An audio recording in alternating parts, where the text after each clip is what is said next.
primeiramente, o governador Tarcísio teria dito que a culpa, né, seria... Ele foi ali um dos que veio a criticar, né, como oposição, sendo de responsabilidade quem está governando, que são ali escolhas diplomáticas, que o presidente não teria que estar ao lado da China, daí porque a gente até acaba concluindo que tem a ver mesmo, né, essa carta com a questão do BRICS, que ele não teria que ter lado, que ele teria que ter, inclusive ele falou até no fórum lá em Lisboa, né, disse isso, falando que não teria que ter lado, isso andou, e aí ele falou que questões ideológicas em detrimento dos interesses econômicos do país, e aí o ministro Haddad, né, retrucou de alguma maneira dizendo, olha, o senhor é candidato a vassalo ou é candidato a presidente? Dizendo aí, trazendo uma... Ele disse que se o Tarcísio, né, ele demonstra ali uma superveniência ao Jair, disse isso e também afirmou mais uma vez, defendendo ali o presidente Lula, de que seria a família Bolsonaro, de alguma forma, culpada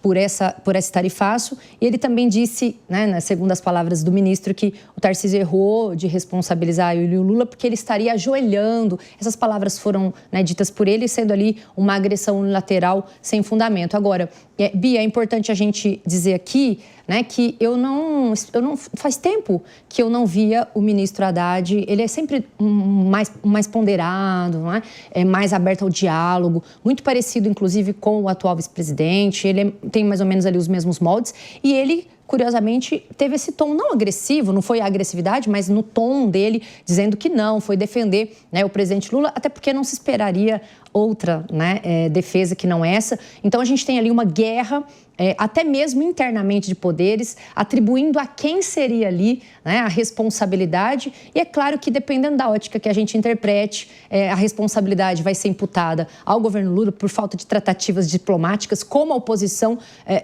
alguns parlamentares ali disseram que, de forma bem tímida, né, imputaram, até as pessoas também, imputaram de alguma maneira a família Bolsonaro. Quando você vai lá ver no próprio rede social do deputado Eduardo Bolsonaro, eles têm xingamentos, inclusive, né, nesse sentido de que a família seria culpada, mas é óbvio que se o governo vai se manifestar, não teria como ele falar, né, que não imputar a pessoa diversa. Então a gente vê essa guerra política e aí, mais uma vez, vindo a influenciar de alguma maneira as eleições que já começaram, na verdade, que não estão logo ali, estão já, né, 2026 é agora, Bia.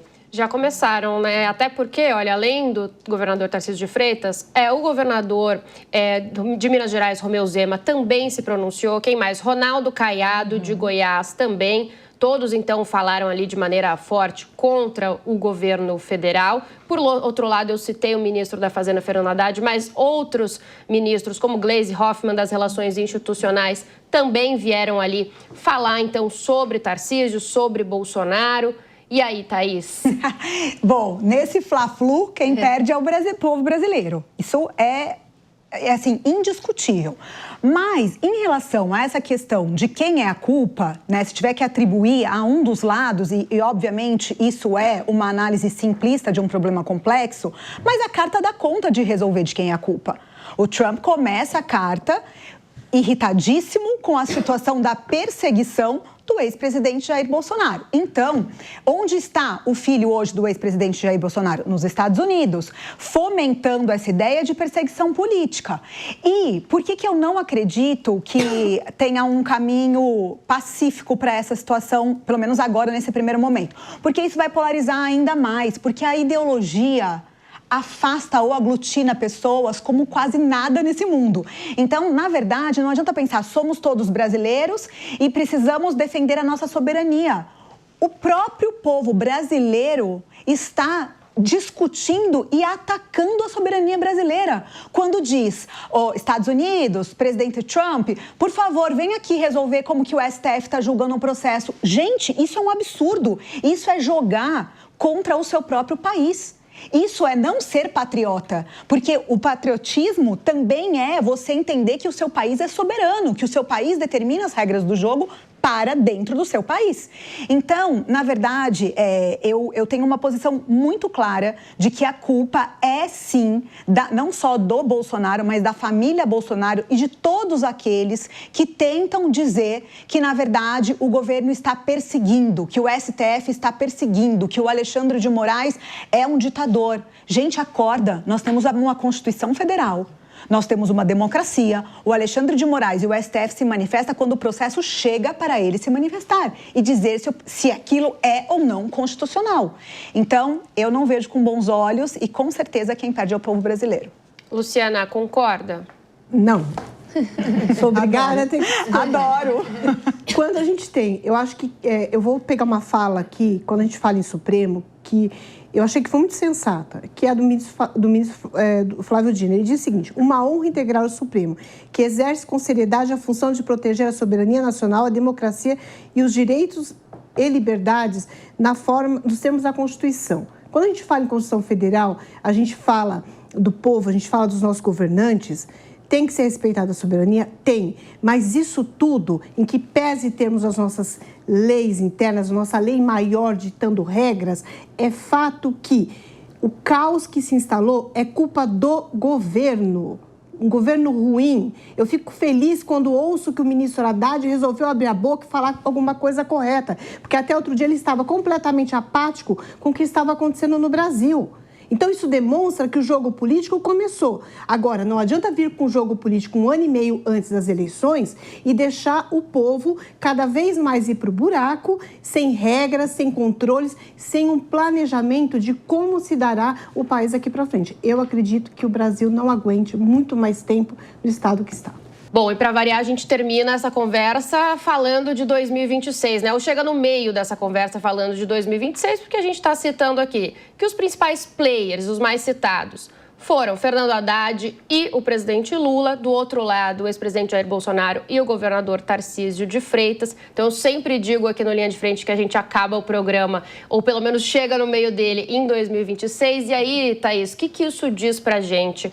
Toda essa conversa em relação à eleição do ano que vem, ela efetivamente começou, né? Polarização máxima para 2026. Preparem-se, porque o jogo vai ser muito quente, né? A ideia de um jogar a culpa no outro vai ficar muito mais forte, essa ideia de nós contra eles, né? Então, se a gente teve nas eleições passadas fake news e uma série de coisas para ter uma briga, né, presidencial muito intensa, 2026 promete um cenário tão quente quanto, né? Porque a ideia é que essa ideia de cada um jogar a culpa para o outro. E claro que eu não tiro em consideração todas as análises das colegas no sentido de que a culpa também existe uma responsabilidade, óbvio que existe, né? Existe uma responsabilidade do governo, é lógico, é o Lula que está no governo, era ele que teria que fazer uma interlocução mais alinhada, de repente mais ou menos quente, mas a questão é a seguinte: todo mundo tem culpa, mas a responsabilidade central é sim da família Bolsonaro, e isso vai para 2026 com muito mais força para que a gente tenha uma corrida eleitoral com muita briga, com muita fake news e com muita desinformação. Então, povo brasileiro, se preparem. É verdade. Priscila fez um aham fora. Diga, Priscila. Vai ser um ano, assim, de muitas brigas, até porque já se deixa aqui muito claro, né, Bia e meninas, no sentido de que polarização traz proximidade, não é? A gente é animal, na acepção ali do termo, né, digamos. Então, a questão de brigar traz paixão, e paixão traz lado, não é? Então, a gente vê esse lado, mas, curiosamente, não é? O que a gente percebe? Que houve um ataque, não é ataque, houve uma resposta ao Tarcísio. E aqui pensando, não é? Por que atacaram, eu digo, por que ele respondeu, né? Não foi ataque porque ele foi muito elegante, ele é muito elegante até. Por que ele respondeu ao Tarcísio? Eu fico pensando que ele já está vendo uma possível candidatura do Tarcísio, não é?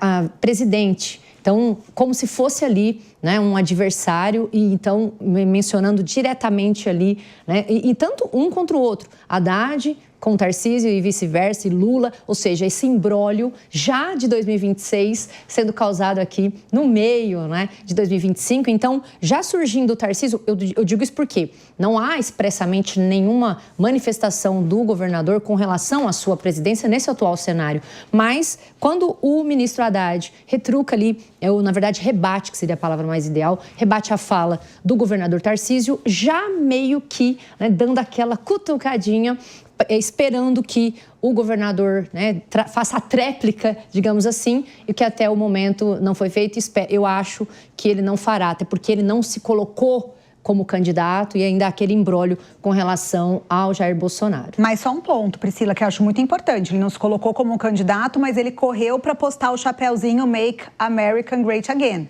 né? Então, a crítica dele também começa porque ele sempre fez esse posicionamento que está separando a nossa sociedade, que é quem está do lado dos Estados Unidos e quem está contra os Estados Unidos. Então, só queria fazer esse comentário. Sim, ele...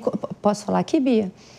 Diga depois, Luciana. Sim, só para dizer que ele colocou o chapéu, né, Thaís? Mas nada impede que ele tenha colocado o chapéu para poder ratificar o apoio à família Bolsonaro e manter-se ali candidato ao governo. Mas a gente vai ver que, na verdade, não vai ser isso no fringir dos ovos. Um ponto importante para jogar para a Luciana é que eu circulei hoje ali pelo Palácio dos Bandeirantes e tinha uma cobrança grande para que Tarcísio se posicionasse e esse todo ao redor dele, justamente por conta do apoio de Trump, né, a ele, de Trump em outras eleições e a torcida mesmo dele ali e de toda essa parte ali mais ligada a Tarcísio e ao meio bolsonarista. Diga, Luciana.